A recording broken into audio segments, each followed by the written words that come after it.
Hi, I'm Arnie Gunderson from Fairewinds. I'd like to talk to you today about some new photographs that were just recently released by Tokyo Electric. First is the cover surrounding Fukushima Unit 1 is almost installed. Now, that doesn't mean it's airtight, but it's better than what was there before. What they'll do with that cover when it's completely installed is they'll take the gases that are being created inside the nuclear reactor and they'll run them through filters and go up the stack. So it doesn't eliminate all of the radiation, but it does capture it and send it up a stack to a much higher elevation. But the liquid radiation is not being trapped by this barrier. It's a start, and it's a good start, but they're not there yet. More importantly, TEPCO just released some pictures of Unit 3, which are worth taking a look at.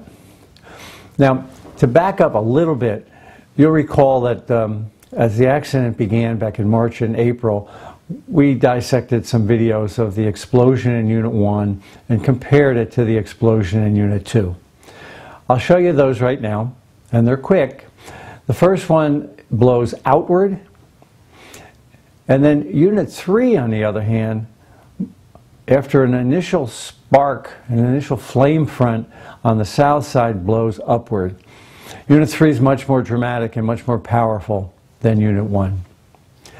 Okay, now Tokyo Electric has released a new photograph. The first photograph is taken from behind the building, so you're still looking out toward the ocean at a slightly different camera angle. The fuel pool is on the south side, which is the right of this picture.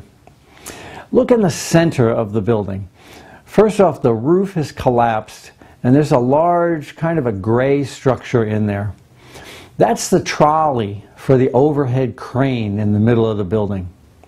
That crane is used to lift heavy components like the nuclear reactor head, and it's also used to lift shield plugs that go over top of the nuclear reactor before it starts up after every refueling. So the crane has collapsed, but it's in the center of the building. Now the next picture will pick up right at that crane again. That centers you in the building. And the right side is the south side toward the fuel pool. The center still has the roof girders over it. Now the roofing is gone, but the roof girders are still in place. Roof's collapsed almost straight down on that crane. But look over toward the fuel pool now. When you look at the fuel pool, there's no roof left. As a matter of fact, one of the major structural beams is cracked in half. I think that shows what I've been saying since April, that the explosion occurred over the fuel pool initially. That's where the dramatic energy was released, over the fuel pool. Now, the industry's position is that this is just another hydrogen detonation. In fact, it's not. If it were hydrogen gas, that entire building would be uniformly distributed with hydrogen, and the explosion would have just started and moved slowly from one end of the building to the other. But it would have been uniform. This picture clearly shows that the reaction was not uniform and that it started over the fuel pool. Now, related to the fuel pool, of course, is the fact that the rubble has now fallen into the pool. And you can see it's obviously disrupted. It will be really hard to determine the exact cause of that fuel pool explosion. I still believe that it was prompt, moderated nuclear criticality. Only time will tell, but it's a theory that accounts for the explosion on that side of the building, accounts for the energy release on that side of the building, and the fact that there's no roof there anymore. It also accounts for the fact that fuel fragments were found near the building and were bulldozed under, and fuel fragments were found as far as 1.5 miles away. The only way that could happen is if the nuclear reactor fuel that's stored in that pool were pushed upward by an explosion. That can't happen with a hydrogen explosion, but it's quite possible with an inadvertent criticality like I postulated. The last thing I wanted to talk to you about today is a reanalysis of an old Tokyo Electric video in light of this new photograph. Now, this video was taken about 16 days after the accident.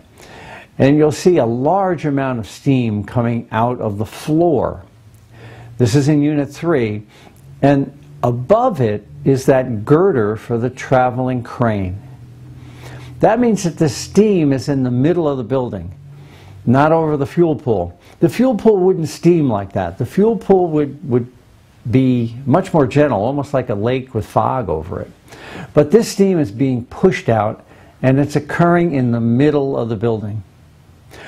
Well, what that tells me is that the containment underneath that crane has been damaged.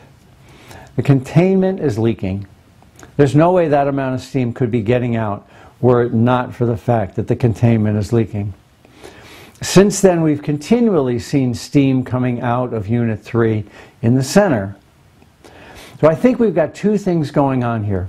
I think we had an explosion that occurred on the south side over the fuel pool, and I think there's a damaged containment. I don't believe that they're a simultaneous event, but I think it's important to recognize just how seriously damaged Unit 3 really is. I'll keep you informed as the situation develops. Thank you.